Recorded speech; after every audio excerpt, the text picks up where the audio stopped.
我们今天装 Spectre 是不是很顺？装完直接打 Spectre 就可以动了，也没有缺什么函式库啊，也没有缺什么东西啊，是不是一下就弄完了？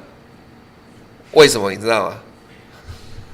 因为你前面上课的时候缺的东西都一个一个装完了，尤其是 Cadence 一开始装的时候是不是缺很多东西？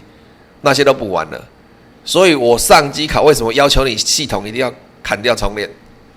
砍掉重练那些东西都不见了，你才知道要怎么解决这个问题。期末考也是一样，砍掉重练，然后来装 Sailbase 的流程的工具，知道吗？你以后面对的环境就是这样子，一台全新的机器或者是一台升级的机器，什么都没有，要从无到有开始去做。当然了，你遇到问题就是解决啦，这个就练功了。我都不会觉得这个有什么，我一天到晚都在重灌了，我每天重灌 N 次机器哦，所以我不会觉得这个有什么。那 Spectre 请大家把它跑一跑，等一下就麻烦你把 Exalion 跟 VCS 抓下来，因为这太大20几 G 哦，我剩下时间给你们抓，好不好？那我们下个礼拜就开始讲这个，今天时间也不够了，今天装完时间也不够了，我们下个礼拜就不给大家时间下载了，就直接叫安装。下个礼拜开始，我们就前进到 Sailbase 流程。我预计期末考之前 Sailbase 流程可以讲完。哪够有时间？如果还有时间呢？因为我不晓得我们礼拜五还会不会再上课。刚刚个礼拜这样子各放假，粽子节还会不会再放假？